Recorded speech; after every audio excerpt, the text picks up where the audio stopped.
Guys, nandito tayo sa Target. Hindi pa nakapasok ni Bossing dito sa Target eh. Dinala ko siya. May nakita siyang Target. Marami pa lang Target dito sa Adelaide. Yung pundok. May pundok house na. Pundok doon? Pundok doon. Ano yan? Bookshop.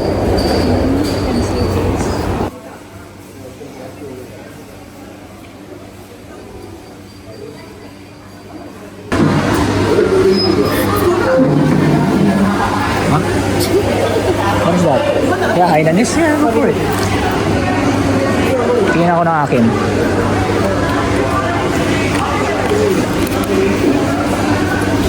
Gusto ko ng ano, ito, fried wonton, pancit goreng,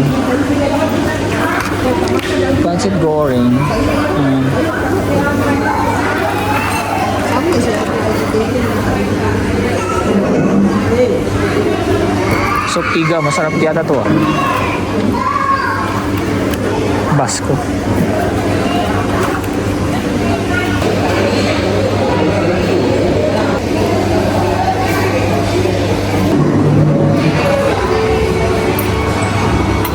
Masarap po.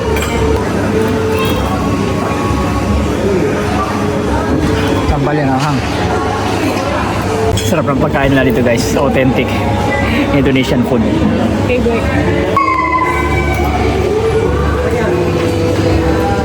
Mas happy. Happy yan. Wala na, limas na eh. Happy yan. Happy yan. Dito na tayo sa loob ng Target. 30 oh. Hindi rin. Ang mahal din ang paninda nila dito. Parang nasa US ka rin. Parang presyo ng American tapos dinala dito. Tapos mataas na yung presyo kasi plus shipping. No? Mataas din yung mga presyo. Parang pinakamababa 15 up to 70 o onwards pa.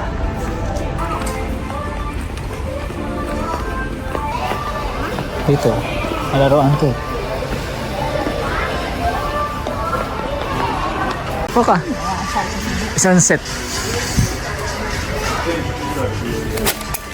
Ito ako sa diecast.